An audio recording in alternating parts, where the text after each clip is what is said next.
देवादिदेव 1008 श्री ऋषभ देव भगवान की जय। जय बोलिए चारित्र चक्रवर्ती प्रथमाचार्य श्री शांति सागर जी महाराज की जय। जय बोलिए परम पूज्य भारत गौरव दिव्य शक्ति गणनी प्रमुख कारिका शिरोमणि श्री ज्ञानमती माता जी की जय। बंधुओं, 3:30 बजे का समय हो गया है। प्रतिदिन की भांति शाश्वत तीर्थ अयोध्या से आपके सामने परम पूज्य गणनी श्री ज्ञानमती माता जी और प्रज्ञाशमनी आर्यका रत्न श्री चंदनामती माता जी के मंगल दर्शन एवं आशीर्वाद से प्रतिदिन इस सत्र को आप यहाँ पर देखते हैं। गोमट सार जीवकांड सार की कक्षा आपके लिए ली जा रही है। साथ में व्याकरण के माध्यम से भी हम सब लोगों को ज्ञानी बनाने का प्रयास पूज्य माता जी के द्वारा किया जा रहा है। कल हम लोगों ने जो परीक्षा ली गई थी, गोमट सार जीवकांड सार की प्रथम परीक्षा ली गई थी प्रारंभिक गाथाओं में से, उसके जो सही आंसर थे उसको डिस्कस किया था। और ये भी बात हुई थी कि 307 लोगों के कुल यहाँ पर प्राप्त हो पाए। आप लोगों ने भरकर जो क्वेश्चन आंसर भेजे, 307 लोगों के हमको यहाँ पर भरे हुए फॉर्म प्राप्त हुए। उसमें से कंप्यूटर के माध्यम से उस पूरे रिजल्ट को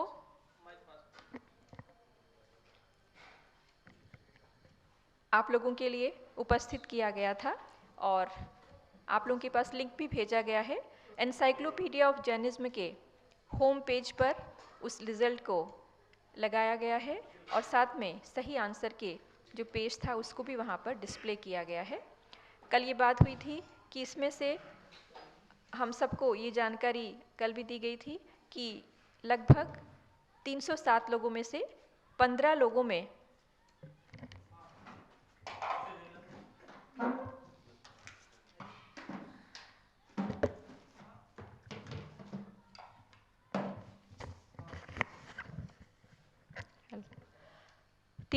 लोगों में से 15 लोगों में ने पूर्णांक प्राप्त किए हैं, यानी कि 100 में से 100 नंबर 15 लोगों को प्राप्त हुए थे। ये कल बात आप लोगों ने देख भी लिया होगा एनसाइक्लोपीडिया ऑफ जर्नलिज्म के होम पेज पर।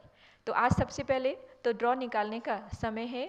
उन तीनों में से जो 15 लोग हैं उसके अंदर से 3 लोगों का चयन किया जाएगा। अभी आपके सामने यहाँ पर 15 पर्चियाँ रखी गई हैं, 1 से लेकर के 15 अंक की। उसमें से 3 लोगों को चयन करना है, जिनमें जिनका भी नंबर आएगा उनको क्रम से प्रथम, द्वितीय और तृतीय पुरस्कार के रूप में जो सम्मान की राशि है वो यहाँ पर पेटीएम के माध्यम से भेजी जाएगी। तो सबसे पहले मैं संगस्त ब्रह्मचारिणी इंदु बहन जी से कहूँगी कि आप एक एक पर्ची निकालकर 3 पर्ची निकालें। 3 पर्ची कोई सी भी निकालें और उसमें से आप बताएं कौन सा नंबर उसके अंदर आया है।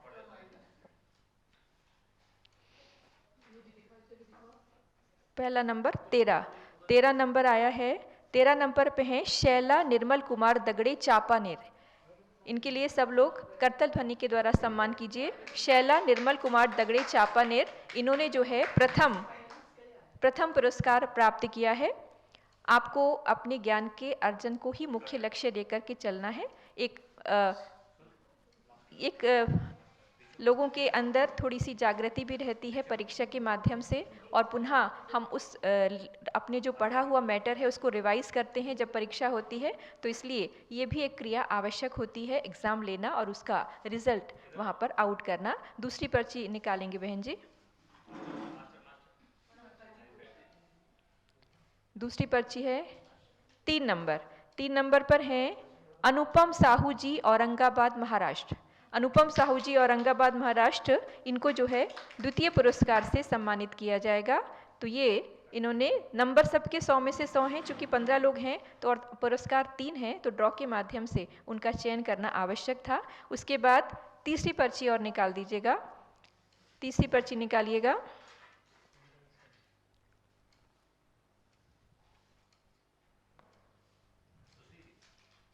दो नंबर है सुहानी जैन नई दिल्ली। सुहानी जैन नई दिल्ली, इनका जो है तृतीय पुरस्कार के विजेता के रूप में आप सभी लोग जो सौभाग्यशाली विजेता हैं उन सबको बहुत बहुत मंगल शुभकामनाएं हैं। तो पहले शैला निर्मल कुमार दगड़े चापानेर से, इनका प्रथम पुरस्कार है। उसके बाद दूसरा पुरस्कार है अनुपम साहू जी औरंगाबाद महाराष्ट्र से, और तीसरा पुरस्कार है सुहानी जैन नई दिल्ली। इन तीनों ने अपने पूर्णांक तो 100 प्राप्त किए, परंतु यहाँ पर लकी ड्रॉ के माध्यम से विजेता के रूप में इनका यहाँ पर चयन किया जा रहा है। तो आप सबके लिए बहुत बहुत मंगल शुभकामनाएं हैं कि जिस प्रकार आपने पढ़ा, उस चीज़ को गुना और फिर उसके बाद एग्ज़ाम दे करके सफलता को अर्जित किया। लेकिन हमारे साथ बहुत सारे ऐसे लोग भी हैं जिनका कोई एक क्वेश्चन भी गलत हो गया होगा, तो उसके जो डाउट्स हैं उनको भी क्लियर करना बहुत आवश्यक होता है, ताकि आगे हम यद्यपि कम भी पढ़ें लेकिन जो भी पढ़ें हमारे कंसेप्ट्स एकदम क्लियर हों, स्पष्ट हों और हम उस बात को पूरी प्रकार से अच्छी प्रकार से समझ सकें। ये अपना लक्ष्य होना चाहिए।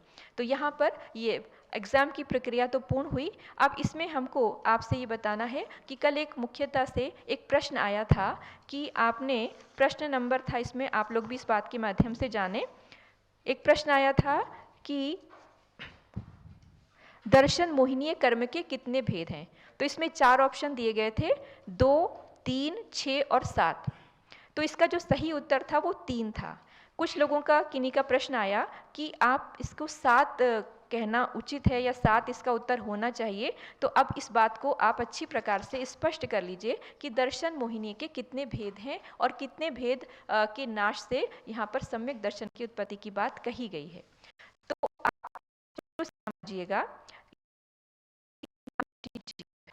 जिस की प्राप्ति नहीं हुई है उसको कहते हैं अनादि मिथ्या दृष्टि जीव। वो जो अनादि मिथ्या दृष्टि जीव है उसको देखिए, एक लब्धियों का प्रकरण होता है, 5 प्रकार की लब्धियां होती हैं और वो लब्धियां, उनमें से जो 4 लब्धि होती हैं वो अभव्य और भव्य दोनों प्रकार के जीवों को हो सकती हैं। लेकिन जो करण लब्धि 5वीं लब्धि है वो केवल भव्य जीव को होती है, और जब करण लब्धि होती है तो निश्चित रूप से सम्यक दर्शन की प्राप्ति होती है। ये एक सिद्धांत की बात है। हमको इतना समझना है कि जब कोई जीव अनादि मिथ्या दृष्टि है, जिसने अभी तक कभी भी सम्यक दर्शन को प्राप्त नहीं किया है, तो उसके क्या होता है कि करण लब्धि उसको जब होती है तो वो सम्यक दर्शन की ओर उन्मुख होता है। तो उस समय क्या होता है कि उसके अंदर जो मोहिनीय कर्म है, मोहिनीय कर्म के देखिए 2 भेद होते हैं, एक होता है दर्शन मोहिनीय और एक होता है चारित्र मोहिनीय। कौन सा? दर्शन मोहिनीय और चारित्र मोहिनीय, 2 भेद होते हैं। आपको देखना है कि जो ज्ञानावरण कर्म है वो आत्मा के ज्ञान गुण को ढकने का कार्य करता है। जो दर्शनावरण गुण है वो आत्मा के दर्शन गुण को ढकने का कार्य करता है। आवरण का मतलब जो कवर कर दे, ढक दे, जिससे कि हमारा जो खजाना है, हमारी जो निधि है वो प्रकट ना हो पाए। जो आवरण करने वाली चीज़ है उसको आवरण इसलिए कह देते हैं।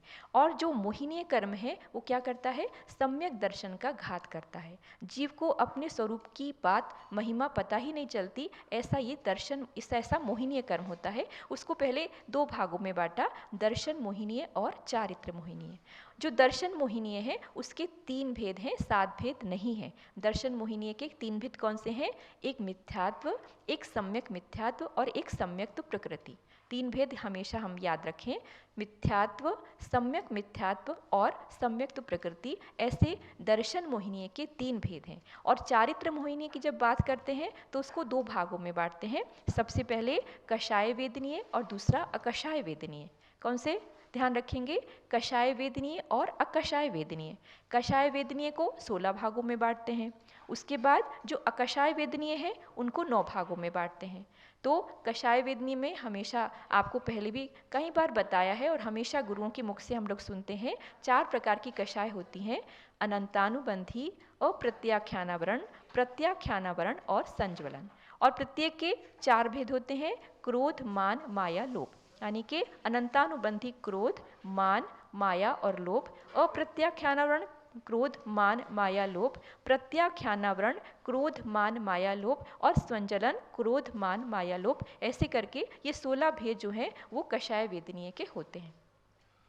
और अकषाय वेदनीय के कौन से भेद होते हैं आपको पता होगा, नव नो कषाय जो होती है, नो कषाय होती हैं, जो कषाय से थोड़ा कम होती हैं, हास्य रति अरति ऐसे करके शोक भय जुगुप्सा, और 3 प्रकार के वेद होते हैं, पुरुष वेद, स्त्री वेद और नपुंसक वेद। तो ऐसे जो ये हैं 25 भेद हो जाते हैं जो अकषाय जो किसके होते हैं, चारित्र मोहिनीय के। तो चारित्र मोहिनी की कितनी प्रकृति हो गई, कुल मिलाकर के 16 और 9, तो 25 प्रकृतियां जो होती हैं वो चारित्र मोहिनी की हो जाती हैं, और दर्शन मोहिनी की 3 प्रकृतियां होती हैं। तो ये कुल मिलाकर के मोहिनी के 28 भेद हो जाते हैं। तो जब 28 भेदों में से क्या होता है कि जो अनादि मिथ्या दृष्टि जीव है उसमें क्या होता है कि एक दर्शन मोहिनी में खाली मिथ्यात्व आता है, जो कि अभी 3 भागों में नहीं बटा है वो मिथ्यात्व, और उधर से हम ले लेंगे जो चारित्र मोहिनी के अंदर से अनंतानुबंधी क्रोध, अनंतानुबंधी मान, अनंतानुबंधी माया और अनंतानुबंधी लोभ, ऐसे 4 ये कषाय उसके अंदर चारित्र मोहिनी के अंदर से ये 4 आ गई कषाय। और एक 5वां होता है दर्शन मोहिनी का, एक ही भेद है मिथ्यात्व, अनादि मिथ्या दृष्टि जीव की जब हम बात करते हैं जिसने कभी भी अभी सम्यक दर्शन को प्राप्त ही नहीं किया है, तो अब क्या होता है कि उसको सबसे पहले उपशम सम्यक दर्शन होता है। उपशम का मतलब होता है जो कर्मों के दबने से, उपशम होने से, दबने से जो सम्यक दर्शन होता है उसको उपशम सम्यक दर्शन कहते हैं। तो जिसको सबसे पहले होगा उसको कहा जाएगा प्रथमोपशम सम्यक दर्शन। क्या कहा जाएगा, प्रथमोपशम, प्रथम बार उपशम से होने वाला सम्यक दर्शन प्रथमोपशम सम्यक दर्शन कहा जाता है। तो उस समय क्या हुआ कि 4 अनंतानुबंधी की प्रकृतियां और एक मिथ्यात्व की प्रकृति, इनका उपशम होने से किसी भी अनादि मिथ्या दृष्टि जीव को सबसे पहला सम्यक दर्शन प्राप्त होता है। तो ये बिल्कुल स्थूल रूप में आपको समझना है। लब्धिसार इत्यादि ग्रंथों में बहुत विशेष रूप से इसको बहुत अच्छी प्रकार से समझाया गया है, कैसे लब्धियों का प्रकरण होता है, कैसे करण लब्धि के माध्यम से किस प्रकार से उसके अंदर सम्यक दर्शन की योग्यता आ जाती है और जीव सम्यक दृष्टि बन जाता है। तो जो भी पढ़ सकते हैं, समझ सकते हैं, उनको अपने समय का सदुपयोग करते हुए इस प्रक्रिया को निश्चित रूप से समझने का प्रयास अवश्य रूप से करना चाहिए। और कोशिश की जाती है समझने के, जितना बुद्धि है उसके अनुसार कोशिश करते हैं, हम सब लोग भी समझने का प्रयास करते हैं। तो उस अनादि मिथ्या दृष्टि जीव के जब मिथ्यात्व कर्म है वो दबता है और 4 अनंतानुबंधी की जो कषाएं हैं वो दब जाती हैं, तो उसको प्रथमोपशम सम्यक दर्शन हो जाता है। लेकिन ये सम्यक दर्शन जो है वो केवल अंतर मुहूर्त के लिए होता है। एक समय से, एक आवली एक समय से अधिक और 48 मिनट से एक समय कम, उसको कहते हैं अंतर मुहूर्त। उतने काल में इसको निश्चित रूप से छूटता ही छूटता है। वो जो सम्यक दर्शन होता है, प्रथमोपशम सम्यक दर्शन, वो जब एक बार होता है तो होने के पश्चात विदिन 48 मिनट्स वो निश्चित रूप से छूटेगा ही छूटेगा, उसको कोई भी दोबारा। और ये भी बात है कि उस जीवन में जो संख्यात वर्ष आयु वाले जो भी मनुष्य हैं या जो भी तिर्यंश हैं, उनके अंदर पुनः वो सम्यक दर्शन उस भव में नहीं होता है। उस भव के अंदर दोबारा से वो सम्यक दर्शन कभी भी प्राप्त नहीं होगा। इसका मतलब ये हुआ कि केवल 48 मिनट्स के से कम समय के लिए वो प्रथमोपशम सम्यक दर्शन हुआ और उसके पश्चात उसको छूट गया। छूटना उसका अनिवार्य है, उस जीवन में पुनः प्राप्त नहीं होगा। अब जब वो जो अब जो जीव था वो अनादि मिथ्या दृष्टि से सादि मिथ्या दृष्टि हो गया, यानी कि ये हुआ कि उसके अंदर एक बार सम्यक दर्शन की उत्पत्ति हो चुकी है, तो उसको कहेंगे सादि मिथ्या दृष्टि। जिसका जो प्रारंभ हो चुका उसका सम्यक दर्शन का, तो उसको कह देंगे सादि मिथ्या दृष्टि। अब जब सादि मिथ्या दृष्टि को पुनः सम्यक दर्शन होगा तो अब आप कहोगे कि उसको द्वितीयोपशम सम्यक दर्शन कहेंगे। नहीं, ये बात ध्यान रखनी है कि वो भी प्रथमोपशम सम्यक दर्शन ही होता है। सादि मिथ्या दृष्टि जीव को जो प्रथम बार पुनः सम्यक दर्शन हुआ उसका नाम भी प्रथमोपशम सम्यक दर्शन है। इसको एक हुआ था अनादि मिथ्या दृष्टि जीव को, एक हुआ सादि मिथ्या दृष्टि जीव को, दोनों का नाम प्रथमोपशम सम्यक दर्शन है। लेकिन अंतर इतना है कि जो अनादि मिथ्या दृष्टि जीव को प्रथम उपशम यानी कि प्रथमोपशम सम्यक दर्शन हुआ था उसमें 5 प्रकृतियों का उपशन हुआ था। कौन कौन सी? एक मिथ्यात्व और अनंतानुबंधी की 4 प्रकृतियां। लेकिन जब सादि मिथ्या दृष्टि को होता है तो उस समय क्या हुआ कि यहाँ जो प्रथम बार सम्यक दर्शन हुआ उससे जो उसका मिथ्यात्व था, उसका जो कहना चाहिए उसका जो तत्व होता मिथ्यात्व के जो परमाणु हैं वो 3 भागों में परिवर्तित हो गए। कुछ तो मिथ्यात्व के रूप में रहे, कुछ सम्यक मिथ्यात्व के रूप में उसका जो द्रव्य था वो परिवर्तित हो गया, और कुछ सम्यक प्रकृति के रूप में परिवर्तित हो गया। तो यानी कि मिथ्यात्व के 3 टुकड़े हो गए। एक मिथ्यात्व में कुछ चीज़ें, कुछ उसका द्रव्य मिथ्यात्व के रूप में रहा, कुछ सम्यक मिथ्यात्व के रूप में आया, और कुछ सम्यक प्रकृति के रूप में परिणत हो गया। तो ऐसी 3 चीज़ें उस प्रथम सम्यक दर्शन के माध्यम से, प्रथमोपशम सम्यक दर्शन के माध्यम से ये बात हुई कि अब उसके पास 5 प्रकृतियां थी उसकी जगह 7 प्रकृतियां हो गई, 5 की जगह 7 प्रकृतियां हो गई। तो अब जब दोबारा से सम्यक दर्शन होगा तो इन 7 का उपशम होने से प्रथमोपशम सम्यक दर्शन होगा। ये डिफरेंस होता है। प्रथम बार जब होगा तब 5 प्रकृतियों के दबने से होगा, और जब दूसरी बार सम्यक दर्शन, यद्यपि वो प्रथमोपशम सम्यक दर्शन ही है, परंतु वो 7 प्रकृतियों के दबने से वो प्रथमोपशम सम्यक दर्शन सादी मिथ्या दृष्टि जीव को होता है। तो इस वजह से हमको ये ध्यान रखना है कि मोहिनी की प्रकृतियां कितनी हैं, वो 3 ही हैं मोहिनी की प्रकृतियां, और अनंतानुबंधी जो 7 प्रकृतियां हैं उसमें से 3 मोहिनी की हैं, दर्शन मोहिनी की, और बाकी जो 4 हैं वो चारित्र मोहिनी की हैं। तो प्रश्न आपसे किया गया था दर्शन मोहिनी की कितनी प्रकृतियां हैं, तो आपका आंसर 3 ही है। 7 प्रकृतियों में दर्शन मोहिनी और चारित्र मोहिनी की दोनों की प्रकृतियां आ जाती हैं, तब जाकर के वो 7 प्रकृतियां बनती हैं। तो इसलिए आपका जो सही आंसर था वो 3 था, ना कि 7। अब आपके मन में प्रश्न होना चाहिए कि अब दोबारा से जब सम्यक दर्शन हुआ है उसको, तो अब क्या होगा। तो अब आप इसमें समझिएगा कि उसके अंदर उसके 3 बात उसमें हो सकता है। या तो वो मिथ्यात्व में चला जाएगा, दोबारा से जो प्रथमोपशम सम्यक दर्शन हुआ, या तो उसके मिथ्यात्व प्रकृति का उदय आया तो मिथ्यात्व में चला जाएगा, और अगर उसके सम्यक मिथ्यात्व प्रकृति का उदय आ गया तो वो क्या, तीसरे गुण स्थान में चला जाएगा, यानी कि जो मिश्र गुण स्थान है, तीसरा गुण स्थान का नाम है सम्यक मिथ्यात्व गुण स्थान, तो वो तीसरे गुण स्थान में चला जाएगा। और अगर उसके सम्यक्त प्रकृति का उदय आया तो उसका सम्यक दर्शन छूटेगा नहीं, और वो सम्यक दर्शन अब वेदक या शायोपशमिक सम्यक दर्शन में परिवर्तित हो जाएगा। मतलब सम्यक दर्शन तो उसको रहेगा, केवल उसके अंदर चल, मलिन और अगाढ़ ऐसे 3 दोष लगते रहेंगे। तो वो जो जीव है अब उसको प्रथमोपशम सम्यक दर्शन है, तो उसके 3 फेट्स, उसके 3 फ्यूचर हो सकते हैं। या तो वो मिथ्या दृष्टि बन सकता है, या वो सम्यक मिथ्यात्व के द्वारा मिश्र गुण स्थान यानी कि तीसरे गुण स्थान में जा सकता है, या फिर वो चतुर्गुण स्थानवर्ती होकर के रह सकता है। और इस चतुर्थ गुण स्थानवर्ती जो सम्यक दर्शन है उसका नाम है शायोपशमिक सम्यक दर्शन या वेदक सम्यक दर्शन, जो कि चतुर्थ गुण स्थानवर्ती जीव के रहता है। और ये जो सम्यक दर्शन होता है वो 66 सागर पर्यंत तक जीव के कर्मों की निर्जरा का कारण हो सकता है। अगर किसी ने उत्कृष्ट स्थिति बांध रखी है और उसका वहाँ पर वेदन करता है तो 66 सागर की स्थिति तक वो सम्यक दर्शन कर्मों की निर्जरा का कार्य कर सकता है लगातार।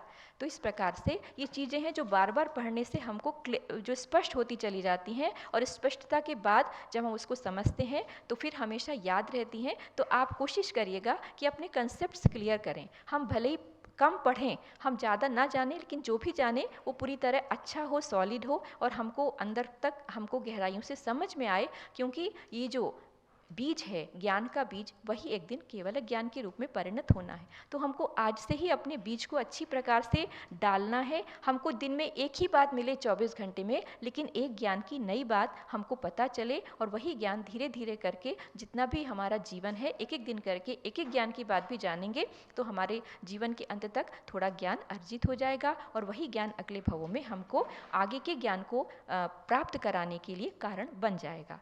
तो उसके बाद एक और प्रश्न था जिसको कि मैं यहाँ पर क्लियर करना चाहूँगी। तो ये प्रश्न नंबर 6 था, जिसका था उपशम सम्यक्त का उत्कृष्ट काल कितना होता है। तो ये ध्यान रखें, अंतर्मूर्ति होता है। मिनिमम जघन्य काल भी अंतर्मूर्त होता है और उत्कृष्ट काल भी अंतर्मूर्ति होता है, क्योंकि 48 मिनट्स के पहले ही ये सम्यक दर्शन होने के बाद नियम से छूटता ही छूटता है। और जो 66 सागर लिखा है वो है वेदक सम्यक दर्शन यानी कि क्षायोपशमिक सम्यक दर्शन का काल, वो 66 सागर तक वो जीव के साथ रह सकता है। एक और इसमें प्रश्न था कि दर्शन मोहिनी का बात हुई, और एक आया था इसमें सिद्ध भगवंतों के किस कर्म के नाश से सूक्ष्मत्व गुण प्रकट होता है। तो थोड़ा याद करने की भी बात है कि कौन कौन से गुण हैं जो कि किन किन कर्मों के माध्यम से उत्पन्न हो जाते हैं। तो ये बात आप ध्यान रखेंगे। एक हमेशा से हमको ध्यान ये भी रहना चाहिए कि जो नव केवल लब्धियां हैं उसमें भी थोड़ा सा कन्फ्यूजन हो जाता है लोगों को। नव केवल लब्धियां जो हैं वो अरहंत भगवान के होती हैं। किनके होती हैं? अरहंत भगवान की नव केवल लब्धियां होती हैं। कहते हैं कर्मन की 63 प्रकृति नाश। भगवान कैसे बनते हैं? कर्मों की 63 प्रकृतियों को नाश करके। कौन कौन सी? उसमें जो है घातिया कर्मों की 47 प्रकृतियां रहती हैं और 13 प्रकृतियां, और नाम कर्म की और आयु कर्म की 13 प्रकृतियां हैं। इस प्रकार से कुल मिलाकर के 63 प्रकृतियों के नाश होने से अरहंत भगवान बनते हैं। बहुत ही सुंदर ये प्रक्रिया है। इसको जानना इसलिए अनिवार्य है क्योंकि ये जैन धर्म के अंदर विशेष प्रक्रियाएं हैं जो कि केवल जैन शास्त्रों के अंदर, जैन आगम के अंदर ही जो निहित हैं। आप किसी भी कहीं पर भी जाइएगा, लेकिन जैन आगम के अंदर जो विशेषताएं बताई गई हैं वो हमको कहीं भी संसार में प्राप्त नहीं हो सकती हैं। तो इसलिए अपना जितना भी समय हो आप दूसरी प्रकार की हॉबीज़ में अपना समय ना लगाइए। आप जैन धर्म को जानने के लिए अपनी हॉबी बना करके उसको जानने में हम अपना समय लगाएंगे तो जीवन भी सार्थक होगा और आगामी भाव भी हमारा सार्थक होने की ओर हम कदम बढ़ा सकेंगे। तो नव केवल लब्धियां जो हैं उसको ध्यान रखेंगे तो हमको ये भी ध्यान आ जाता है कि कौन कौन सी गुण जो है सिद्ध भगवान में प्रकट होते हैं। सबसे पहले ध्यान रखेंगे कि जो दर्शन मोहिनीय है उसके नाश से शायिक सम्यक्त उत्पन्न हो जाता है। अभी हमने डिस्कस किया ना इसको कि दर्शन मोहिनी के नाश से जो है शायिक सम्यक्त उत्पन्न होता है और जो चारित्र मोहिनी खत्म हो जाता है तो शायिक चारित्र उत्पन्न हो जाता है। तो ये हुआ हमारा मोहिनीय कर्म के नाश से दो गुण हो गए। कौन कौन से? शायिक सम्यक्त और शायिक चारित्र। उसके अलावा ज्ञानावरण के नाश से शायिक ज्ञान उत्पन्न हो जाता है, दर्शनावरण के नाश से शायिक दर्शन उत्पन्न हो जाता है। तो ये तीन मुख्य तो याद रहेंगे आपको। उसके बाद है अंतराय कर्म, क्योंकि अरहंत भगवान के 4 घातियां कर्मों का नाश हुआ। ये तो याद है ना, सबको पता है कि अरहंत भगवान कैसे बनते हैं? 4 घातियां कर्मों के नाश से बनते हैं। ज्ञानावरण, दर्शनावरण, मोहिनीय और अंतराय। तो इसमें से ज्ञानावरण के नाश से शायिक ज्ञान उत्पन्न होता है, दर्शनावरण के नाश से शायिक दर्शन उत्पन्न होता है, और इसी प्रकार से जो दर्शन मोहिनीय है उसके नाश से शायिक सम्यक्त उत्पन्न हो जाता है, और चारित्र मोहिनी के नाश से शायिक चारित्र उत्पन्न हो जाता है। ये उसके बाद अंतराय कितने प्रकार के होते हैं? 5 प्रकार के अंतराय होते हैं। कौन कौन से? दान, लाभ, भोग, उपभोग और वीर्य। बोलिए आप लोग। दान, लाभ, भोग, उपभोग और वीर्य। तो ये जो 5 हैं अंतराय कर्म, इन पांचों का जब नाश होता है तो भगवान के क्या होता है? शायिक दान, शायिक लाभ, शायिक भोग, शायिक उपभोग और शायिक वीर्य। तो इनको जो है नव लब्धियां कह देते हैं। नव केवल लब्धि इस प्रकार से बन जाती हैं: शायिक सम्यक्त्व, शायिक चारित्र, शायिक ज्ञान, शायिक दर्शन, शायिक दान, शायिक लाभ, शायिक भोग, शायिक उपभोग और शायिक वीर्य। ऐसे जो है ये 9 लब्धियां केवली भगवान के होती हैं 4 घातियां कर्मों के नाश से। बहुत सी चीज़ें आपस में एक दूसरे से इंट्यून्ड है। मतलब कि जैसे हमने कहा 4 घातिया कर्म का नाश हुआ तो इसके साथ साथ 9 केवल लब्धियां अपने आप आ गई, और उसके अंदर जो सिद्ध भगवान के 8 गुण हैं उसमें से 4 गुण यहाँ पर आ गए। तो आगे हम जानेंगे कि सिद्ध भगवान के नाम कर्म के नाश से सूक्ष्म गुण उत्पन्न होता है। अगर आपको याद करना हो कैसे याद करें भाई? ये तो याद है कि 4 बातें तो याद रहीं, अगर ये भूल जाते हैं, अक्सर लोगों का कहना रहता है अब हम भूल जाते हैं, कैसे याद रखें? तो मैं थोड़ा सा आपको एक ट्रिक बता देती हूँ कि देखिए, आपको अगर गोत्र कर्म का याद रखना है तो क्या करेंगे आप? ग से ग मिला लीजिए, अ गुरु लघु। श्वेता ध्यान रखें, अगर आपको याद रखना है कि गोत्र कर्म के नाश से कौन सा कर्म, कौन सा गुण उत्पन्न होता है, तो गो से गा मिलाइए, अ गुरु लघु। कहाँ? उसमें गुरु में ग आता है ना, तो गोत्र से गु आ गुरु लघु याद रखेंगे आप, तो ऐसे आपको याद हो जाएगा। और जो अब उसको आपको बाकी और जैसे याद रखना है तो अब आपको आयु कर्म जैसे सूक्ष्म, अब उसके बाद नाम कर्म के लिए कि नाम कर्म के माध्यम से क्या होता है? शरीर बड़ा छोटा बनता रहता है। तो इस प्रकार से नाम कर्म के माध्यम से कौन सा होता है? सूक्ष्म गुण उत्पन्न हो जाता है। ना, नाम कर्म के नाश से ये क्वेश्चन आया, सूक्ष्म गुण उत्पन्न हो जाता है। इसी प्रकार से आयु के नाश से अवगाहन गुण उत्पन्न हो जाता है। तो ऐसे करके कोई ट्रिक दिमाग में बिठा लेते हैं जिससे चीज़ें याद रहती हैं।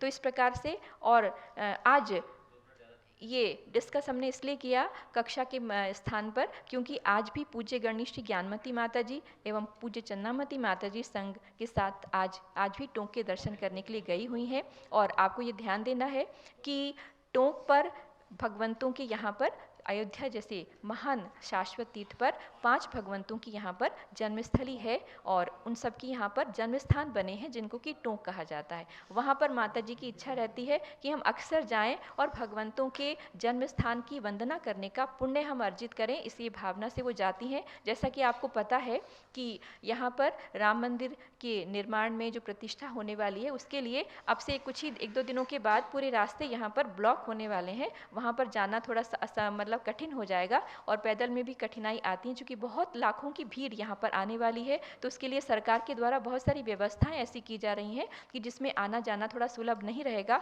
और कोशिश रहती है माता जी की हम अक्सर, उसके बाद काफ़ी दिन तक माता जी नहीं जा पाएंगी तो उनकी भावना रहती है कि हम जा कर के टोंक पर भगवंतों के चरणों के दर्शन कर लें, वहाँ पर जाकर अभिषेक देखती हैं, उसके बाद अपनी जाप करती हैं और भगवान से प्रार्थना करती हैं कि हे भगवान, अब हमारा मोक्ष मार्ग सीख से सीख ऐसा प्रशस्त हो जाए कि अब हमको संसार के परिभ्रमण से छूटने का समय आ जाए। तो ऐसी निरंतर उनकी भावना रहती है और निरंतर माता जी आज के दिन भी कम से कम 8 से 10 ग्रंथों का स्वाध्याय उनका प्रतिदिन चलता है। आपको जानकर के आश्चर्य होगा कि सुबह में हम लोग चाहे कुछ भी कार्य करें, उनका जो समय रहता है उसी समय पर वो अपना ग्रंथ जो है खोलती हैं, स्वाध्याय करती हैं। वो कोई भी किसी प्रकार की बात चल रही हो, कुछ भी उनको कोई मतलब नहीं रहता, वो अपने समय पर अपना स्वाध्याय करती हैं। अभी वो धवला जय धवला जैसे महान ग्रंथों का स्वाध्याय उनके द्वारा किया जा रहा है। समय सार का प्रतिदिन स्वाध्याय करती हैं और रात्रि में जो पूर्व रात्रिक स्वाध्याय रहता है उसके अंदर चारित्र चक्रवर्ती जो ग्रंथ है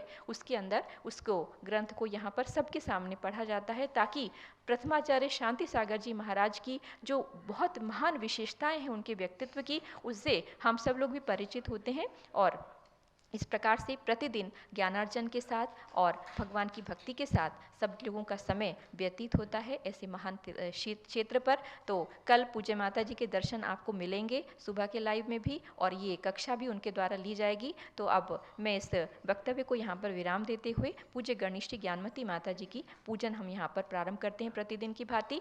और सबसे पहले अर्घ्य चढ़ाएंगे, हाँ पूजा को करेंगे तैयार।